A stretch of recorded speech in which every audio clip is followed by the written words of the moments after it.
எங்க பாப்பாவோட 43 அன்னைக்கு காலையிலேயே நான் எங்க சின்ன மாமியார் வீட்டுக்கு கிளம்பிட்டேன். ஏன்னா, நானும் என்னோட கணவரும் தனி வீட்ல தான் இருக்கோம். கல்யாணம் ஆன புதுசுல இருந்து. அதனால ஏதாச்சும் ஒரு விசேஷம் வச்சாங்கன்னா, அவங்க வீட்ல தான் வைப்பாங்க முஸ்லீம் முறைப்படி. அதனால காலையிலே நானும் அம்மாவும் கிளம்பிட்டோம்.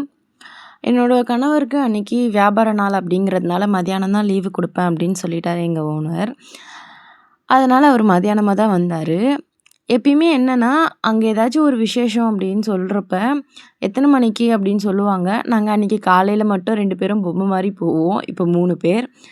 எப்பயுமே போயிட்டு அங்க என்னென்ன முறைப்படி பண்றாங்களோ, அந்த ஃபங்ஷன் எல்லாமே பண்ணுவோம். ஏன்னா, எனக்கும் என்ன பண்ணுவாங்கன்னு தெரியாது. என்னோட வீட்டுக்காருக்கும் என்ன பண்ணுவாங்கன்னு தெரியாது. பண்ணி முடிச்சதுக்கப்புறம் மறுநாள் கிளம்பி எங்களோட வீட்டுக்கு வந்துருவோம்.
நல்லா தெரியும்.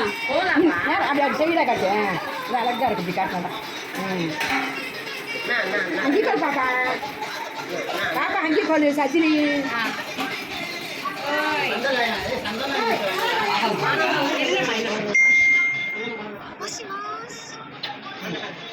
நகை பத்திர வச்சுக்கோ.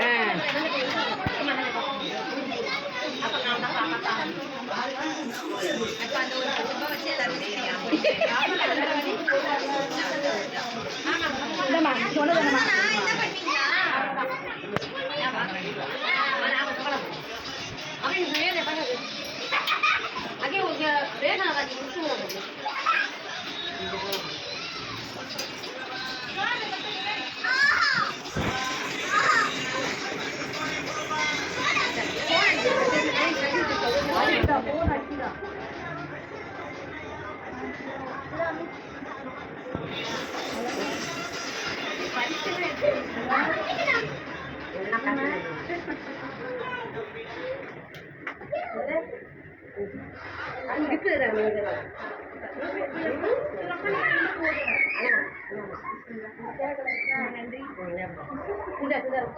அம்மாட்டா கொடு.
அப்படியே மசூதியில 3வது தெருக்கு வா.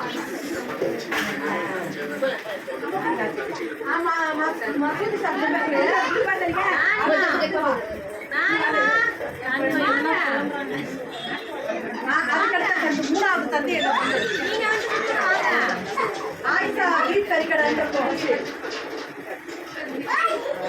ஆயிஷா ஹோட்டல் இருக்குல்ல அதையும் தாண்டி